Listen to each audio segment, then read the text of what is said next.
Hello students. चलिए, आज आपका गैसीय स्टेट का जो तीसरा लेक्चर है। इससे पहले हम आपको Maxwell Boltzmann distribution for molecular velocity discuss किए हुए थे इससे पहले वाले लेक्चर में। तो देखिए, नेक्स्ट जो हमारा लेक्चर है वो है गैसीय सिस्टम के अंदर जो गैसियस मॉलिक्यूल्स हैं, उन गैसियस मॉलिक्यूल्स के द्वारा एग्जिबिट की जाने वाली डिफरेंट टाइप ऑफ वेलोसिटीज को हम यहाँ पे डिस्कस करेंगे। तो ये कहता है कि किसी भी गैसीय सिस्टम के अंदर आपका जो गैसियस मॉलिक्यूल्स हैं वो 3 डिफरेंट टाइप की वेलोसिटीज को एग्जिबिट कर सकता है। ठीक है, या हम कह सकते हैं दूसरे तरीके से कि आपका गैसीय सिस्टम में गैस मॉलिक्यूल्स के द्वारा एग्जिबिटेड वेलोसिटीज 3 डिफरेंट टाइप का हो सकता है। देखिए, सबसे पहला आते हैं हम average velocity. Average velocity of the gas molecule within the gaseous system may be defined as the arithmetic mean of the different kind of velocity exhibited by the molecules in the gaseous system. किसी भी गैसीय system के अंदर जो gas molecules के द्वारा exhibited different type की velocities हैं, उन सारी डिफरेंट टाइप की वेलोसिटीज का यदि हम अर्थमेटिक मीन करें तो जो वेलोसिटी वहां से गेन होगा वो कहलाता है गैसीय सिस्टम के अंदर एवरेज वेलोसिटी। ठीक है, देखिए जानते हैं इसको कैसे, इसको थोड़ा सा डिटेल में डिस्कस करते हैं। देखिए, ये है, सपोज आपका किसी गैसीय सिस्टम के अंदर आपका इंडिविजुअल वेलोसिटीज हैं v1 v2 v3, फिर ऐसे और भी हो सकते हैं, लास्ट vn लिख दिया आपने सपोज। ठीक है, इंडिविजुअल वेलोसिटीज का मतलब समझते हैं कि इंडिविजुअल वेलोसिटी का मतलब होता है आपका किसी भी गैसीय सिस्टम के अंदर आपका जो इंडिविजुअल मॉलिक्यूल्स के द्वारा एग्जिबिटेड वेलोसिटी है वो वेलोसिटीज कहलाती है आपकी इंडिविजुअल वेलोसिटीज। ठीक है, तो ये कहता है कि आपका किसी भी गैसीय सिस्टम के अंदर जो इंडिविजुअल वेलोसिटीज है, सपोज हम n total number of n gaseous molecule हम कंसिडर कर रहे हैं गैसीय सिस्टम के अंदर, तो n नंबर ऑफ गैसियस जो आपके मॉलिक्यूल्स हैं उनके द्वारा एग्जिबिटेड जो वेलोसिटीज हैं, उन वेलोसिटीज को यदि हम v1 v2 v3 और vn से डिनोट करें तो ये कहता है कि एवरेज वेलोसिटी क्या होगा, उन सारी वेलोसिटीज को यदि हम जोड़ें और divided by total number of gas molecules हम डिवाइड करते हैं तो ये कहलाता है अर्थमेटिक मीन, और यहां से निकलेगा आपका एवरेज वेलोसिटी। ठीक है, बात को समझिएगा।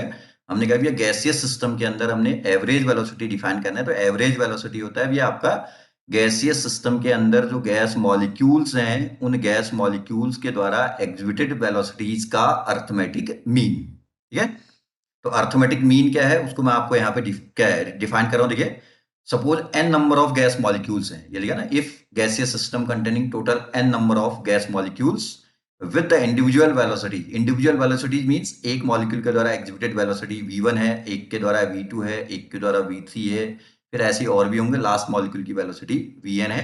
देन एवरेज वेलोसिटी क्या होगा, उन सारी वेलोसिटीज को जोड़ करके टोटल नंबर ऑफ मॉलिक्यूल से उससे डिवाइड कर दें तो ये कहलाता है आपका कौन सा, एवरेज वेलोसिटी। लेकिन कभी सिचुएशन ऐसी भी आ सकती है कि आपका गैसीय सिस्टम के अंदर आपका ये सिचुएशन भी हो सकता है। देखिए, if the gaseous system containing n1 n2 and n3 number with the velocity v1 v2 and v3, suppose n1 number of molecules की velocity v1 है, n2 number of velocity, n2 एक certain number है, उनकी velocity v2 है, n3 number of molecules की velocity कितनी है, v3, then and system containing n1 plus n2 plus n3 equal to n number of gas molecules। ठीक है, total molecule अभी भी हमारे पास n है, लेकिन उस n नंबर में सपोज आपने कहा n1 नंबर मीन, सपोज कोई डिजिट से आप कंसिडर कर लें, 10 मॉलिक्यूल्स की वेलोसिटी आपका 15 मीटर पर सेकेंड है, और सपोज 50 मॉलिक्यूल्स की वेलोसिटी आपका 20 मीटर पर सेकेंड है, सपोज 100 मॉलिक्यूल्स की वेलोसिटी आपका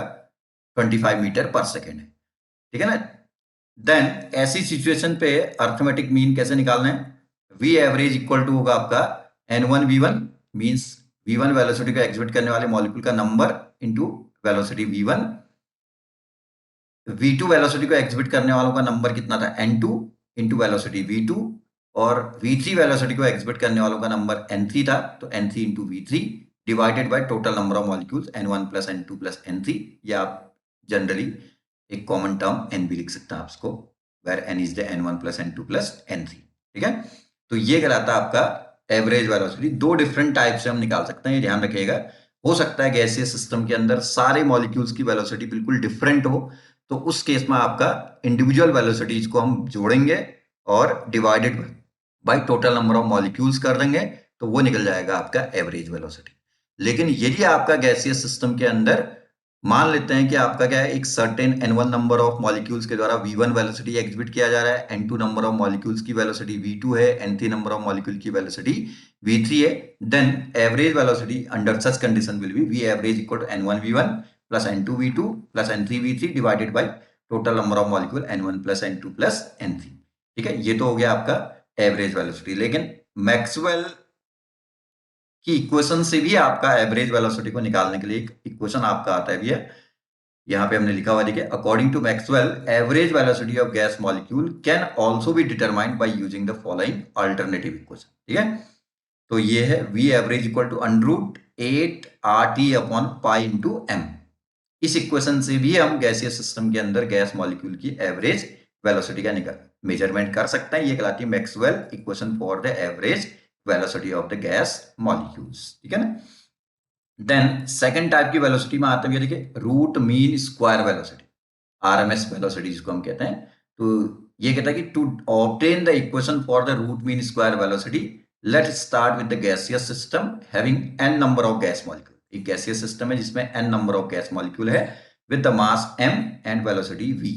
ईच मॉलिक्यूल का मास m है, ईच मॉलिक्यूल की वेलोसिटी v है और टोटल नंबर ऑफ मॉलिक्यूल्स कितना आपका n है। ठीक है, n में से ईच मॉलिक्यूल का मास m और ईच मॉलिक्यूल की वेलोसिटी v है। Then total kinetic energy of the gaseous system कितना हो जाएगा, एक मॉलिक्यूल की काइनेटिक एनर्जी कितनी होती है, हाफ m v स्क्वायर। तो n मॉलिक्यूल की कितनी होगी, सारे सबका मास और वेलोसिटी सेम है तो सबका वेलोसिटी आपका क्या होगा 1/2 mv स्क्वायर होगा, तो n into half mv square, तो ये बन जाएगा 1/2 mn v स्क्वायर के बन जाएगा। अब यहां से एक कंडीशन और हमने यहाँ पे क्रिएट किया, देखिए, if we consider the total n number of gas molecules being distributed in n1 n2 and n3 numbers। पहले हमने माना कि ये सभी molecule n number of molecule सभी की वेलोसिटी v थी और मास m था, तो उस केस में एक की वेलोसिटी हाफ mv स्क्वायर होती है, तो n मॉलिक्यूल की कितना होगा, half mv square into n, तो ये बन जाएगा हाफ mnv स्क्वायर। लेकिन अब हम कंसिडर कर रहे हैं n number of gas molecule जो है वो डिस्ट्रीब्यूटेड है n1 n2 और n3 फ्रैक्शन में या नंबर में, तो जहां पे वेलोसिटी v1 v2 और v3 है respective. n1 number of molecule की वेलोसिटी v1 है, n2 नंबर ऑफ मॉलिक्यूल्स की वेलोसिटी v2 है और n3 नंबर ऑफ मॉलिक्यूल्स की वेलोसिटी v3 है। देन इसको मैं ऐसे रिप्रेजेंट कर रहा हूँ, total n number of molecule अभी भी है लेकिन ये डिस्ट्रीब्यूटेड है तीन पार्ट में या तीन फ्रैक्शन में, n1 n2 और n3 नंबर में। n1 नंबर की वेलोसिटी v1, n2 नंबर की वेलोसिटी v2, n3 नंबर की वेलोसिटी v3। देन इस सिचुएशन पे काइनेटिक एनर्जी निकालना है टोटल सिस्टम का, तो आपका क्या होगा, n1 वेलोसिटी को एग्जिबिट करने वाले एक की काइनेटिक एनर्जी कितना, हाफ m v1 स्क्वायर होगा, तो टोटल नंबर कितना था उनका n1, तो ये हो जाएगा half mn1 v1 square. n2 sorry v2 velocity का एग्जिबिट करने वाले एक की वेलोसिटी कितनी होगी, सॉरी काइनेटिक एनर्जी कितना होगा, हाफ m v2 स्क्वायर। तो टोटल कितने नंबर थे, n2, तो n2 से मल्टीप्लाई करेंगे तो ये टर्म बनेगा।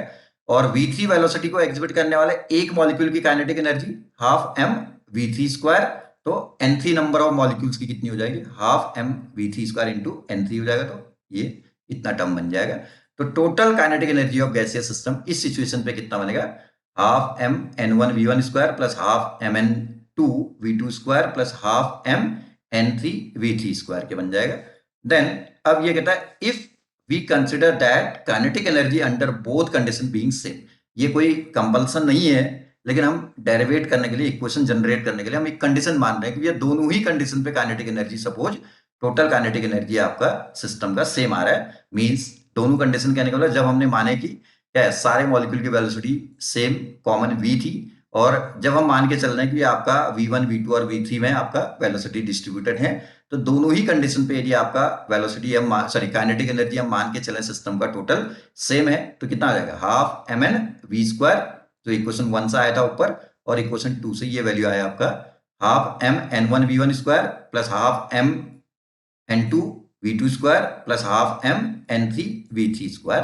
तो यहां से आपका देखिए हाफ m आपने कॉमन ले लिया तो n इंटू वी स्क्वायर, यहां भी n हाफ m कॉमन आ जाएगा तो n1 v1 स्क्वायर बचेगा अंदर plus n2 v2 square plus n3 v3 square के, ठीक है। Than half m both side common है तो ये कैंसिल हो जाएगा, तो यहां से बचेगा n इंटू वी स्क्वायर। तो वी स्क्वायर को आप नीचे लेके आए तो n1v1 square plus n2v2 square plus n3v3 square divided by n, तो ये हो जाएगा आपका क्या वी स्क्वायर। अब वी स्क्वायर में से हम वी कैलकुलेट करना चाहें तो ये यहाँ से स्क्वायर हटेगा तो दूसरी साइड अंडररूट हो जाएगा, तो ये हमारा इक्वेशन बनेगा V RMS root mean square velocity equal to under root n1v1 square plus n2v2 square plus n3v3 square divided by n। आप n को चाहे तो n1 plus n2 plus n3 भी लिख सकते हैं। तो यहाँ पे आपको दिख रहा है इस ये जो वेलोसिटी अब हमको मिल रहा है वो आरएमएस कहला रहा है। आरएमएस क्यों? देखिए रूट भी किया है वेरियस टाइप की वेलोसिटीज का, मीन भी किया हुआ आपने और वेलोसिटीज का स्क्वायर भी किया हुआ है। तो इस इक्वेशन में आपको रूट मीन और स्क्वायर तीनों किया हुआ दिख रहा है डिफरेंट टाइप की वेलोसिटीज का, इसलिए इसको हम क्या कहते हैं आरएमएस या रूट मीन स्क्वायर वेलोसिटी कहते हैं आपका। ठीक है, तो यहां से हमने कंक्लूड किया thus the RMS velocity of the gas molecule may be defined as the velocity obtained by the root mean and square of the different kind of velocities exhibited by the gas molecule in the gaseous system। किसी भी gaseous system के अंदर different type की velocity जो है gas molecules की, उनकी velocities का रूट मीन एंड स्क्वायर करने के बाद जो आपको एक नई वेलोसिटी जनरेट होगी उसको कहा जाता है आरएमएस वेलोसिटी। ठीक है, और जैसे एवरेज वेलोसिटी में हमने मैक्सवेल का इक्वेशन दिया था, ऐसे ही मैक्सवेल आरएमएस वेलोसिटी को आपको निकालने के लिए भी एक अल्टरनेटिव इक्वेशन होता है। देखिए V RMS equal to root C R T upon M. इस इक्वेशन से आप क्या भी निकाल सकते हैं भैया, आरएमएस वेलोसिटी भी निकाल सकते हैं गैसियस सिस्टम के अंदर गैस मॉलिक्यूल्स का। ठीक है, देन थर्ड टाइप का जो वेलोसिटी है वो है मोस्ट प्रोबेबल वेलोसिटी। ये आपको पहले भी हम डिफाइन किया है Maxwell Boltzmann distribution of velocity equation में। तो देखिए मैक्सवेल बोल्ट्जमैन इक्वेशन के अकॉर्डिंग ये फॉर्मूला था, हम इससे पहले वीडियो में आपको डिस्कस किए हुए हैं। तो इस इक्वेशन के अकॉर्डिंग यदि आप वेलोसिटी c और फ्रैक्शन ऑफ मॉलिक्यूल या प्रोबेबिलिटी फैक्टर के बीच में ग्राफ प्लॉट करते हैं एट ए पर्टिकुलर टेम्परेचर, तो आपका जो ग्राफ आपको ऑब्टेन हुआ था इस टाइप का ग्राफ मिला था। तो इस ग्राफ में मैक्सिमम फ्रैक्शन ऑफ मॉलिक्यूल्स के द्वारा जो एग्जिबिटेड वेलोसिटी है ये कहलाता है आपका MPV, maximum fraction of molecules के द्वारा गैसियस सिस्टम के अंदर जो एक इंटरमीडिएट नेचर का वेलोसिटी एग्जिबिट किया गया, that is called as most probable velocity. और इसी मोस्ट प्रोबेबल वेलोसिटी को फर्दर हम मैक्सवेल इक्वेशन के अकॉर्डिंग इस फॉर्मूले से, अल्टरनेटिव फॉर्मूले से कैलकुलेट कर सकते हैं। V R M P most probable equal to under root 2RT upon M. तो आपको मैक्सवेल की अल्टरनेट इक्वेशन हमने यहाँ पे आपको क्या कहते हैं most probable velocity, average velocity as well as root mean square velocity, तीनों के लिए हमने आपका एक अल्टरनेट इक्वेशन मैक्सवेल के जो आती हैं उन तीनों को भी डिफाइन किया। नेक्स्ट टॉपिक में हम नेक्स्ट वीडियो में डिस्कस करेंगे, तब तक इस वीडियो को देखिएगा। चलिए, थैंक यू।